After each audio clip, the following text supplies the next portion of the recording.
Hey dad. வந்துட்டான். ம். நீ ஓகேன்னு நினைக்கிறேன். இங்கேயே விட்டுட்டு போயிட்டு பேசுறான். இன்னைக்கு என்ன ஆச்சு தெரியுமா?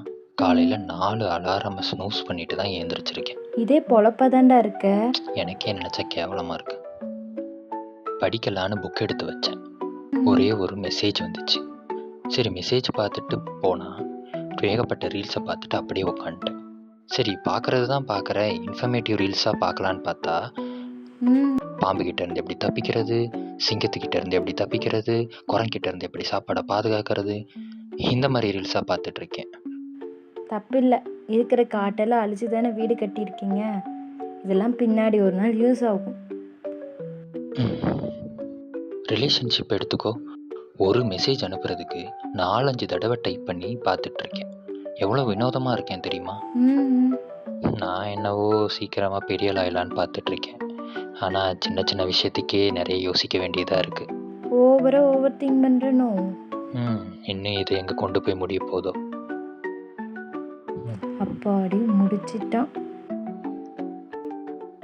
சீரியஸாக சொல்லணும்னு வச்சுக்கோயேன். எதே இன்னும் முடியலையா? பஃபர் பண்ணிகிட்டே இருக்கிறதுல பேச்சுலர் ஆகிட்டேன். மூட் ஸ்விங்ஸில் மாஸ்டர் பண்ணிட்டேன். ஓவர் திங்கிங்கில் பிஹெச்டியும் பண்ணிட்டேன். ஆனால் உருப்படியாக எதுவுமே பண்ணல. தேவையில்லாத விஷயங்களுக்கு மூட் ஸ்விங் ஆகிட்டு ஓவர் திங்கிங் பண்ணிட்டு டைமை நல்லா வேஸ்ட் பண்ணிகிட்ருக்கேன்னு மட்டும் நல்லா தெரியுது. ஆனால் நீ இன்னும் அப்படியே தான் இருக்க. நான் புலம்புறதெல்லாம் கேட்டுக்கிட்டு ரியாக்ஷன் கூட இல்லாமல் அதே கண்ணு அதே சைலன்ஸோட நான் சொல்கிறதெல்லாம் கேட்டுக்கிட்டு அப்படியே இருக்கேன். நீ இருக்கேன்னு நினைக்கும் போது கொஞ்சம் நல்லா தான் இருக்குது. யாரோ கேட்குறதுக்கு ஆள் இல்லாமல் அட்லீஸ்ட்டு நீயாச்சும் கேட்டுட்ருக்கியே. I was lucky to have you by my side. இன்றைக்கும் அதே மாதிரியே உன்கிட்ட புலம்பி கொட்டிட்டேன்.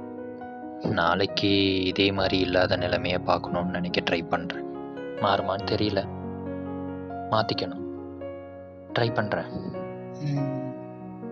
பாய் டேட். பாய். நல்லவன் தான், என்ன திரும்ப வர்றான். எனக்கு தெரியும் நான் பேசுகிறது எல்லாத்தையும் நீ கேட்டுட்ருக்கேன்ட்டு. கேட்குறது மட்டும் இல்லாமல் அதுக்கு நீ பதில் பேசுகிறன்னு எனக்கு நல்லா தெரியும். அந்த பதில் உண்மையாக இருக்கும்னு நான் நம்புகிறேன். Because you are always my part, my friend date.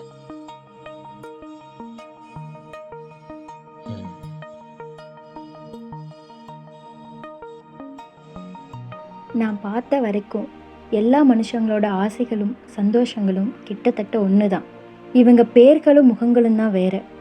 இவங்க சந்தோஷமாக இருக்கும்போது சத்தமாக சிரிக்கிறாங்க, ஆனால் சோகோன்னு வந்தால் தனக்குள்ளேயே வச்சுட்டு யாருக்கும் தெரியாமல் அழுறாங்க. இப்படி என் முன்னாடி நேர்மையாக இருக்கிறவங்க மற்றவங்க கிட்ட ஏன் இந்த முகமூடின்னு தெரியல. நான் ஒரு சாதாரண பொம்மை தான், ஆனால் மற்றவங்க யார்கிட்டையும் காட்டாத பல முகங்களை நான் பார்த்துருக்கேன். என்கிட்ட இவங்க சேஃபாக ஃபீல் பண்ணுறாங்கன்னு நினைக்கிறப்போ உள்ளுக்குள்ளே ஏதோ ஒரு சந்தோஷம் தான். அது போதும் எனக்கு.